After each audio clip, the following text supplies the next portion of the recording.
Dear Diary, am I the asshole for telling my son's teacher to go fuck herself when she tried to force me to invite 24 kids to his birthday party? So here's what happened. Today, I got a call from my 6-year-old son's teacher. Let's call her Ms. Goldbaum. As soon as she introduced herself, I felt a little worried. After all, when a teacher calls out of the blue, it usually means something's wrong. So, I asked, "Is everything okay?" She responded, "Oh yes, everything's fine. I just wanted to talk to you about AL's upcoming birthday party." At first, I thought maybe she was calling to RSVP on behalf of one of his classmates or clarify some details. But then, she dropped the bombshell. Apparently, Ms. Goldbaum had heard that Al was having a birthday party and had invited some of his classmates, but not all of them. She said, "There's a rule that if any kids in the class are invited, then all the kids in the class have to be invited." I'll admit I was taken aback. A rule? For a private party at my house? I politely explained, "We're only inviting a few close friends. There are kids in the class that Al doesn't get along with, and honestly, hosting 24 kids and their parents is just not feasible." But she wasn't having it. She doubled down, saying, "It's a rule for a reason. Kids feel left out when they're not invited." Now, I get it, nobody wants to see kids upset, but at the same time, I couldn't help but think, this is my home, my son's party, and frankly, my decision. I calmly explained to her, "This is a private event on private property. You can't dictate who we invite any more than I can decide who's coming to your Thanksgiving dinner." But she kept going. She insisted, "Al is in my class. He's under my supervision, and this is my rule." That's when I started to lose patience. I said, "Al is under your supervision during school hours, sure, but this party is at my house. It's planned by me. You don't get to make rules here." Still, she persisted. "If it involves my class, it involves me." Now, I'm a pretty level-headed guy most of the time, but there's only so much nonsense I can take. After going back and forth a bit, I finally lost it. I said, "Lady, you're clearly too used to bossing around 6-year-olds who have to listen to you. Let me be clear, your authority ends at the school gates. I'm a 38-year-old union electrician. I'm hosting a private event in the home I pay the mortgage on. If you think you can make rules for me in my house, you can go fuck yourself. And there's not a damn thing you can do about it." She stammered a bit, probably shocked that someone had the nerve to talk back to her like that. Then I ended the call.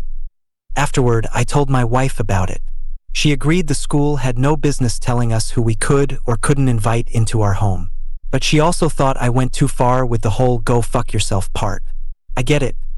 Maybe I could have been a little more tactful. But honestly, I was so fed up with her overstepping that I don't really regret it. Some of my friends, on the other hand, thought I did the right thing. One of them said, "Somebody had to put her in her place. She's out of line." Another parent told me they've had similar experiences with her and that she needed to learn she can't control everything. So now I'm wondering, was I the asshole here?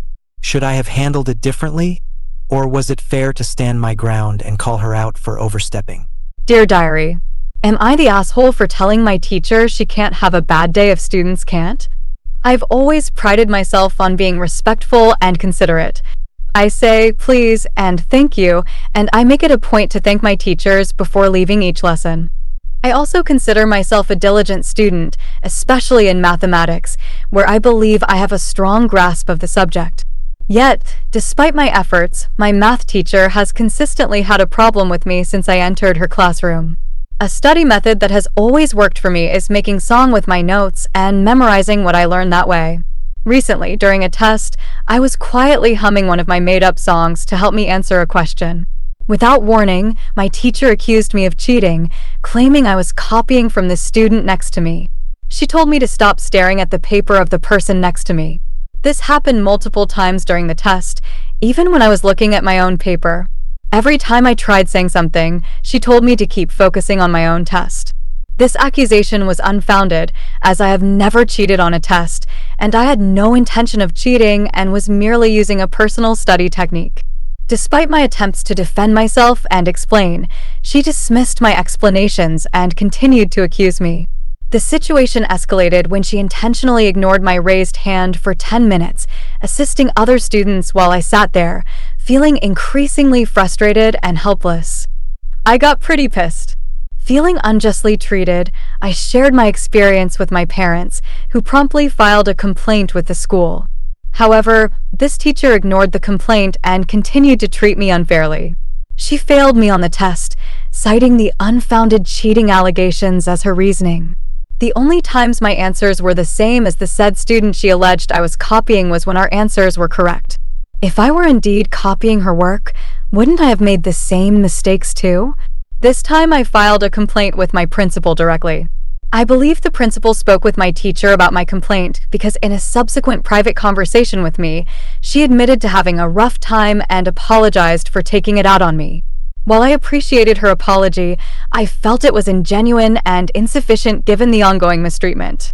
I did not forgive her because her behavior and injustice towards me has not been only a one-time event. No, this teacher has been singling me out and bullying me for years now.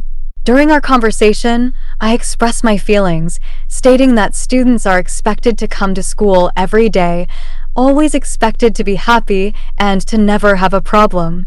I mentioned that even personal issues, like girls needing to use the toilet during their period, are often dismissed. I pointed out that teachers often overlook students' mental health and well-being, yet expect us to always be good. I told her she could not bully a student for 3 years and think nothing would happen. In response, she told me to get the fuck out of her room until I was ready to be respectful.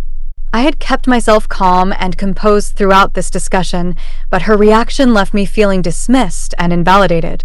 Since then, I haven't returned to her class. Most people are backing me up, but a few have said I shouldn't be so hard on her. I'm starting to doubt myself, so I ask, am I the asshole? Dear Diary, am I the asshole for being brutally honest about why I'm switching my son's teacher? This all started about a month ago, and I've been replaying it in my head ever since, wondering if I handled things the right way. For context, I'm a 30-year-old dad, and my son just started first grade.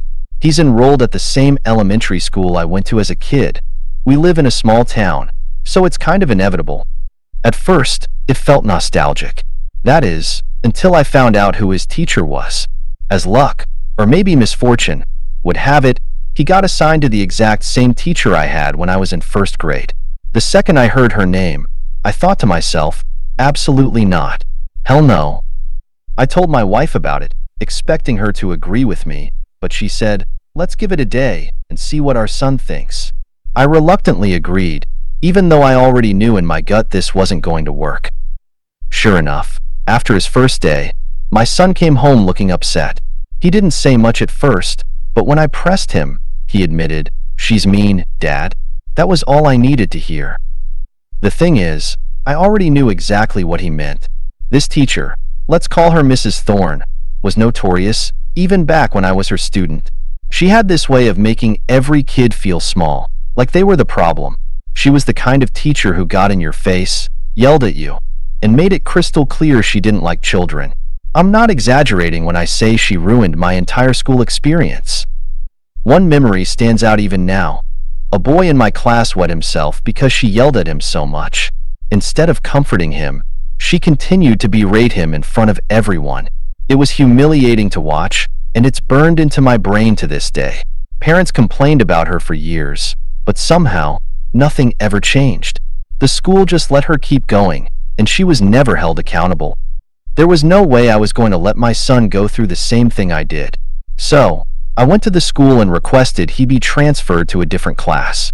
I didn't give them the full backstory at the time, just that I didn't think it was a good fit. Thankfully, they approved the switch. Now, here's where things got messy.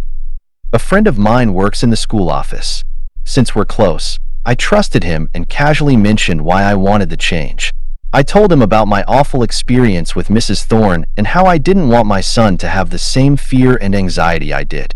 I thought he'd understand and keep it between us, but apparently, he didn't. Word somehow got back to Mrs. Thorne. Not long after, she confronted me. It was after school, and other parents were still lingering, so there were definitely people around to witness what went down. She came up to me and asked, very directly, why I demanded my son be removed from her class. At first, I was just angry that she even knew about it. But then I thought, fine, if she wants to know, I'll tell her. I looked her in the eye and said, because you're an awful teacher. You verbally abuse your students. Parents have been complaining about you for years, and nothing ever gets done. I experienced it firsthand when I was in your class. You made school a nightmare for me, and I refused to let you do the same to my son. I didn't stop there. I told her about the classmate who wet himself because of her, and how she still yelled at him instead of helping him. I told her she shouldn't have been a teacher in the first place. She stood there, completely quiet. Honestly, she looked like she might cry. After a moment, she just walked away. Now, here's where the backlash comes in. Some of my friends, whose kids also go to this school, agree that Mrs. Thorne is a terrible teacher. But they think I crossed a line by saying all of that in front of other parents and staff. They said I embarrassed her and should have been more civil, especially since she's older now. I'm not sure why her age matters. It doesn't erase the harm she's done. On the other hand, my wife fully supports me. She says the teacher asked, and I answered. She believes I had every right to protect our son and speak my truth. But I can't help wondering, was I too harsh? Should I have handled it differently? Or was it fair to finally hold her accountable, even if it was in front of others? Am I the asshole here? Dear Diary,